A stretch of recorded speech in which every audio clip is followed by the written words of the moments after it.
This episode of Proper English is brought to you by Fish and Chips and the idiom once in a blue moon.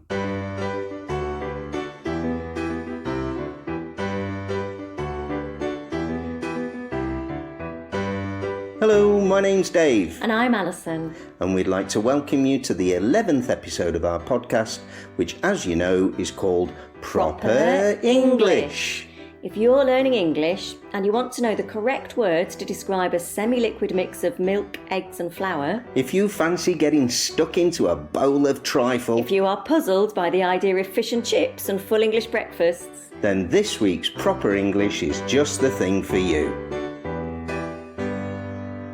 Now this week, we're taking a bit of a break from unpacking the complications and madness of English grammar, and we're going to take a look at one of our favourite subjects, food. And we've just set foot in Spain, so we're really looking forward to trying some Spanish cuisine.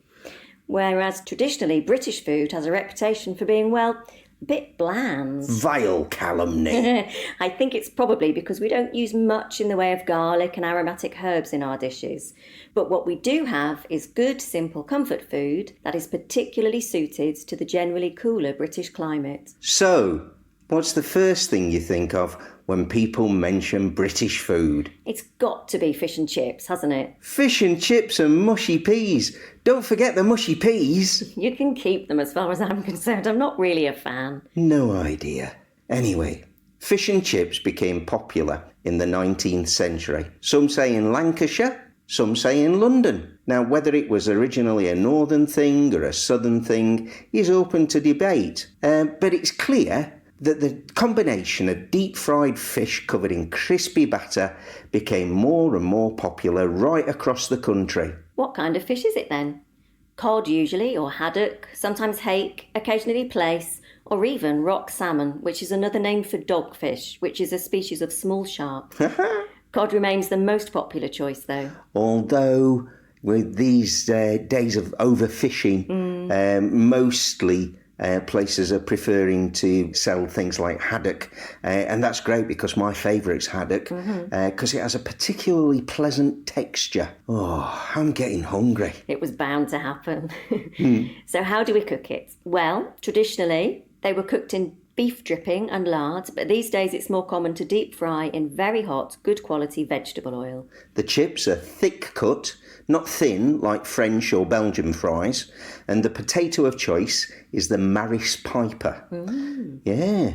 The fillets of fish are dusted with flour and then dipped in a bowl of batter. What's in the batter, Dave? Well, I'm glad you asked, Ali.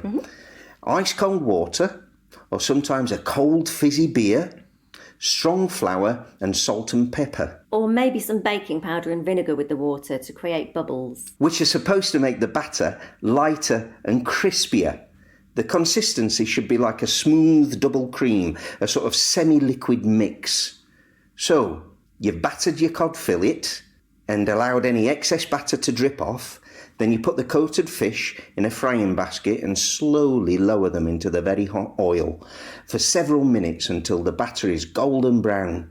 The fish inside should be steaming hot and soft and flaky. So you take them out of the fryer and put them on some kitchen roll to drain. Chips next. Some people blanch the chips. What? So what you do is parboil the chips for a few minutes to soften them up, then drain them and let them dry thoroughly. Oh. And some people fry the chips in oil at a slightly lower temperature for a little while to obtain the same results, then put them to one side to drain. When they're properly dry and the oil is heated to a high heat, you put them back in for a few minutes until they're crispy and golden on the outside and soft and fluffy on the inside.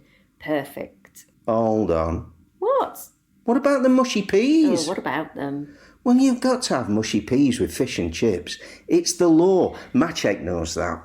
Well, you could buy a tin and heat them in a pan, I guess. Or you can make them from scratch. If you must. So, anyway, to make mushy peas, you need to plan ahead, really. You'll need dried marrowfat peas, some baking powder, salt and pepper, plenty of water. You put the peas in a bowl with some baking powder and pour over enough boiling water to cover, and then you leave them to soak overnight. Forward planning needed, you see. Next day, you drain the peas, Pop them in a pan and cover them in cold water.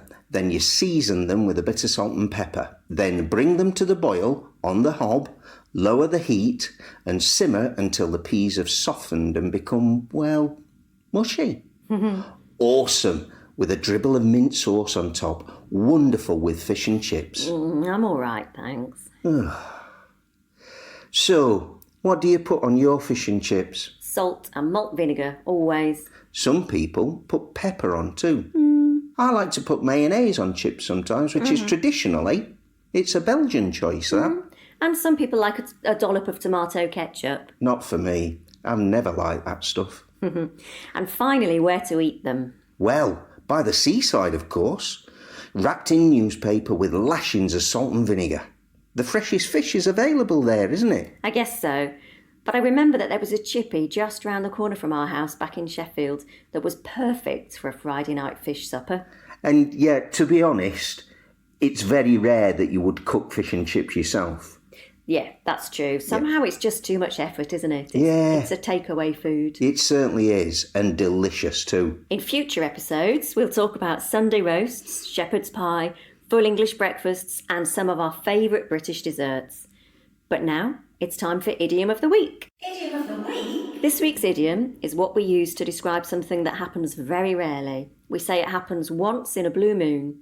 But where does it come from? Well, apparently, people have been saying this for centuries, since the 16th century, in fact. And it was used then to denote an impossible, unbelievable event. Also, a blue moon is the name given to the second full moon in a month. Now, this happens every few years because lunar months and calendar months don't coincide, and so some years have 13 full moons instead of 12.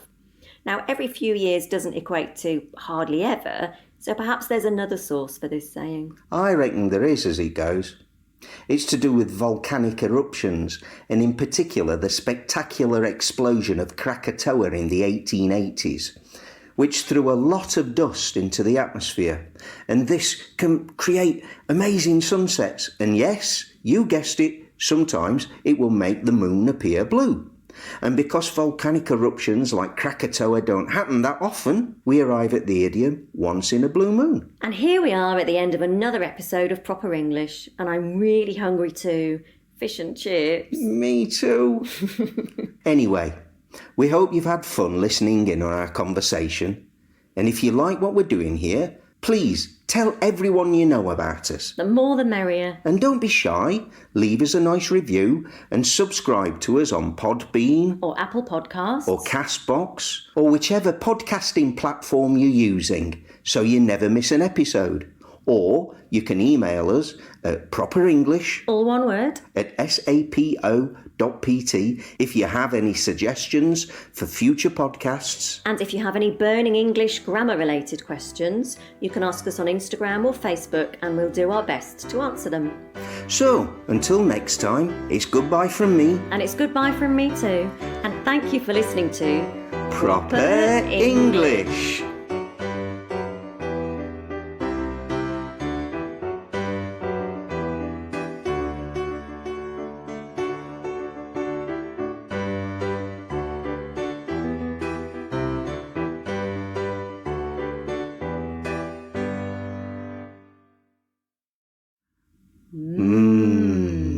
Fish and chips.